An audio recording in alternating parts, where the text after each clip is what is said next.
আমাদের একটা যে ঢাকা উপজেলাতে আমাদের ইসকনের একটা নামহাট সেন্টার ছিল, ওখানে দুষ্কৃতীরা 2টো থেকে 3টের মধ্যে সকাল সকাল এসে ওরা পেট্রোল ঢেলে দেয়, আগুন লাগিয়ে দেয়। খুব সুন্দর ওখানে বিগ্রহ ছিল, লক্ষ্মীনারায়ণ ভগবান আছেন ওখানে, রাধাকৃষ্ণ বিগ্রহ আছেন। তো পুরো বিগ্রহ নষ্ট, ক্ষতিগ্রস্ত হয়ে গেছেন, পুরো মন্দিরটাই নষ্ট হয়ে গেছে। কি বলবেন, একের পর এক ঘটনা, ওখানে কালী মন্দিরের উপরে হামলা করা হয়েছে, চিন্ময় বাবুর অত্যন্ত ঘনিষ্ঠ একজন ডিভোটির মাকে হত্যা করা হয়েছে পরশুদিনকে, একের পর এক ঘটনা, কোনো ব্যবস্থা নেই।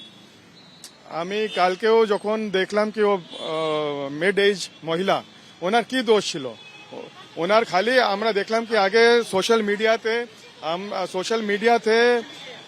মিডিয়াতে আগে বলা, ওরা দুষ্প্রচার করতে শুরু করলো কি ওনার ছেলে ইসকন থেকে যুক্ত আছে, তারপরে ও ফ্যামিলিকে টার্গেট করা হলো। আর কালকে আমরা চিত্রটা দেখলাম কি কিরকম নৃশংস ভাবে ওনার মাথায় আঘাত করে ওনার হত্যা করে দেওয়া হলো। কাউকে গ্রেফতার করা হচ্ছে না, বরঞ্চ যারা ভাইরাল করছে ভিডিও, সামনে আনছেন সত্য, তাদেরকে ধরা হচ্ছে। বিপ্রদাস নামে এক যুবককে ধরা, মেসেঞ্জারকে যদি কিল করে দেন তাহলে আমরা আর কি বলবো? কিলিং, এটা তো ইংলিশে প্রভাব আছে, আছে। তো আমার কিছু বলার, আমি তো কি বলবো, আমার মনে হচ্ছে কি আর ফোন বন্ধ করে হিমালয়তে চলে যায়। এই মুহূর্তে ইসকনে বাংলাদেশে যারা রয়েছেন, মহারাজ বা সন্ন্যাসী আপনাদের মতন, তারা কতটা দুশ্চিন্তার মধ্যে রয়েছেন, তারা কতটা আতঙ্কের মধ্যে রয়েছেন?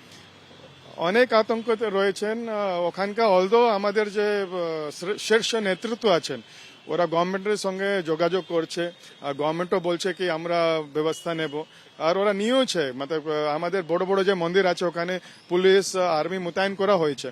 কিন্তু পুরো বাংলাদেশে যত পর্যন্ত এরকম যে ছোট সেন্টার যারা গ্রামের দিকে আছে, অন্য দিকে আছে, ওখানে যদি শান্তি না হয় তাহলে কি হবে? আমি অনেক আশাবাদী ছিলাম কি মনে হচ্ছে আস্তে আস্তে এটা শেষের দিকে যাচ্ছে।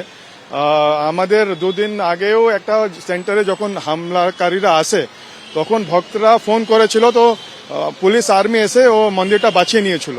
তো সেই জন্য আশা করছিলাম কি এখন পুলিশ রেসপন্ড করছে, আর্মি রেসপন্ড করছে।